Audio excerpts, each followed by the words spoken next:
ओम श्री गणेशाय नमः। श्री शिव महापुराण रुद्र संहिता युद्धखंड 37वां अध्याय। इस अध्याय में हम जानेंगे शंखचूर्ण के साथ कार्तिकेय आदि महावीरों का युद्ध।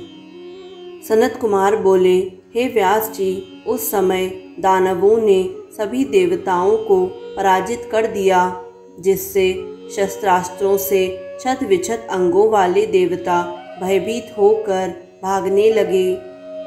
वे लौटकर शिव जी की शरण में गए और हे सर्वेश, रक्षा करो ऐसा विहल वाणी में कहने लगे।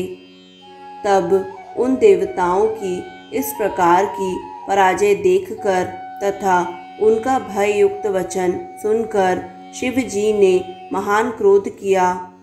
कृपा दृष्टि से देखकर उन्होंने देवताओं को अभय दान दिया तथा अपने तेज से गणों के बल को बढ़ाया।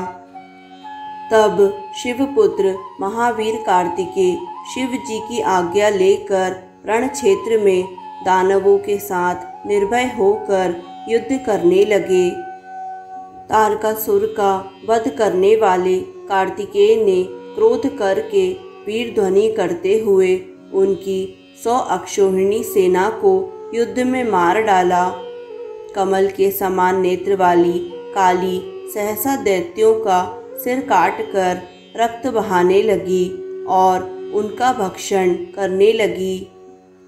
वे दानवों के रुधिर का चारों ओर से पान करने लगी और देवताओं तथा दानवों के लिए भयंकर विविध प्रकार के युद्ध करने लगी। उन्होंने रण में लीला पूर्वक 100 लाख हाथी एवं 100 लाख दानवों को एक हाथ से उठाकर मुख में डाल लिया। हजारों कबंध युद्ध भूमि में नृत्य करने लगे। उस समय महान कोलाहल होने लगा, जो कायरों के लिए भयप्रद था। इसके बाद स्कंद कुपित हो पुनः वाणों की वर्षा करने लगे और उन्होंने क्षण भर में करोड़ों असुर सेनापतियों को मारकर गिरा दिया। जो शेष दानव मरने से बच गए, वे सब स्कंद के बाणों से छत विछत तथा भयभीत होकर भागने लगे। तब वृषपर्वा, विप्रचित्ति, दंड, विकंपन ये सब बारी बारी से स्कंद के साथ युद्ध करने लगे। महामारी भी युद्ध करने लगी और युद्ध से नहीं हटी। उधर स्कंद की शक्ति से पीड़ित हुए असुरगण छत विछत होने लगे। हे मुने, उस समय स्कंद एवं महामारी की विजय हुई। स्वर्ग में दुंदुभियाँ बजने लगीं और फूलों की वृष्टि होने लगी। तब कार्तिकेय के महाभयानक अद्भुत दानवों का क्षय करने वाले एवं कल्पांतर सदृश और महामारी के द्वारा किए गए क्षयकारी उपद्रवों को देखकर वह शंखचूर्ण अत्यंत कुपित हुआ और स्वयं सहसा युद्ध के लिए तैयार हुआ।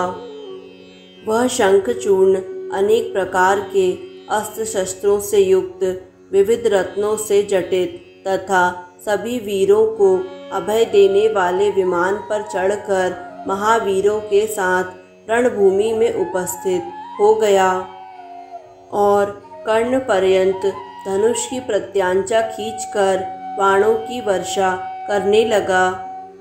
उसकी वह शरवृष्टि भयानक थी तथा प्रतिकार के योग्य नहीं थी। उससे युद्ध स्थल में घनघोर अंधकार छा गया। सभी देवता तथा नंदीश्वर आदि जो अन्य थे, वे महागण भागने लगे। उस युद्ध में एकमात्र कार्तिकेय ही डटे रहे।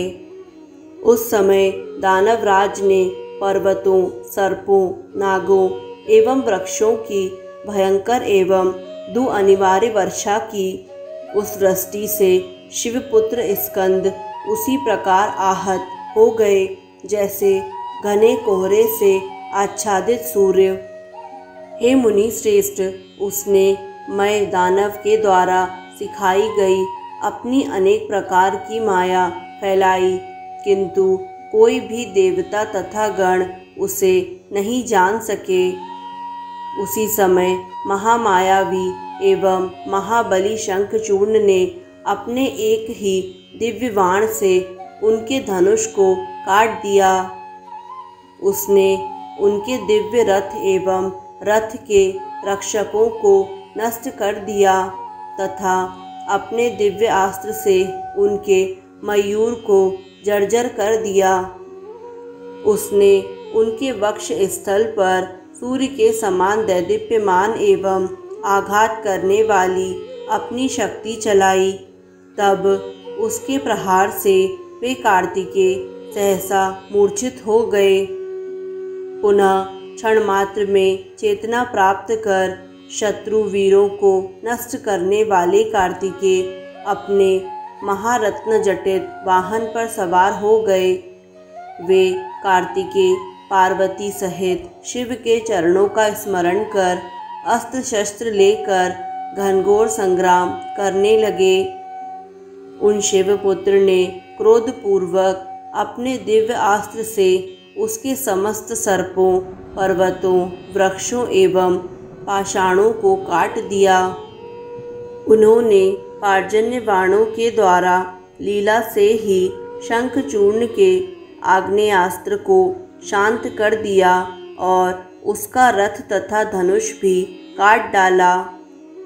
वे उसके कवच, समस्त वाहन, उज्ज्वल किरीट एवं मुकुट को नष्ट कर वीर ध्वनि करने लगे तथा बारंबार गरजने लगे। उसके बाद उन्होंने दानवेंद्र की छाती पर सूर्य के समान दैदीप्यमान शक्ति से प्रहार किया। उस अत्यंत तीव्र प्रहार से वह मूर्छित हो गया। वह महाबली थोड़ी ही देर में शक्ति की पीड़ा दूर कर चेतना प्राप्त करके उठ गया तथा सिंह के समान गर्जना करने लगा।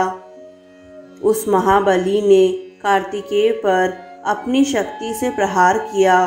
तब कार्तिकेय विधाता के द्वारा दी गई शक्ति को अमोघ सिद्ध करने के लिए पृथ्वी तल पर गिर पड़े। तब काली उन्हें अपनी गोद में उठाकर शिव जी के पास ले आईं। शिव जी ने अपनी लीला से ज्ञान के द्वारा उन्हें जीवित कर दिया और उन्हें अत्यंत बल प्रदान किया। तब वे महाप्रतापी शिवपुत्र उठ बैठे तथा पुनः युद्ध में जाने का विचार करने लगे। इसी बीच महाबली तथा पराक्रमी वीरभद्र बलशाली शंखचूर्ण के साथ रण क्षेत्र में युद्ध करने लगे। उस दानव ने समर में जिन जिन अस्त्रों को चलाया, उन अस्त्रों को उन वीरभद्र ने लीलापूर्वक अपने बाणों से नष्ट कर दिया। तब उस दानवेश्वर ने सैकड़ों दिव्य अस्त्र छोड़े, किंतु प्रतापी वीरभद्र ने अपने बाणों से उनका छेदन कर दिया। तब प्रतापी शंखचूर्ण अत्यंत कुपित हुआ। उसने अपनी शक्ति के द्वारा उनकी छाती पर प्रहार किया, जिससे वे कांप उठे और पृथ्वी पर गिर गए। इसके बाद गणों में प्रमुख गणेश्वर वीरभद्र क्षण मात्र में चेतना प्राप्त कर उठ बैठे और उन्होंने पुनः अपना धनुष ले लिया। इसी बीच काली कार्तिकेय की इच्छा से दानवों का भक्षण करने तथा अपने गणों की रक्षा करने हेतु युद्ध भूमि में गईं और वे नंदीश्वर आदि वीरगण, सभी देवता, गंधर्व, यक्ष, राक्षस तथा नाग उनके पीछे पीछे चलने लगे।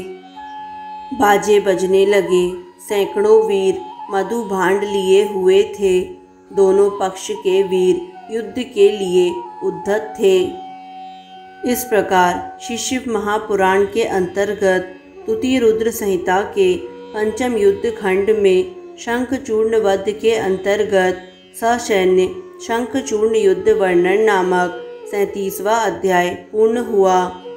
दोस्तों, आगे आने वाले सभी अध्यायों को निरंतर सुनने के लिए YouTube चैनल आध्यात्मिक कथाएं को लाइक करें, सब्सक्राइब करें और बेल आइकन पर प्रेस करें। धन्यवाद।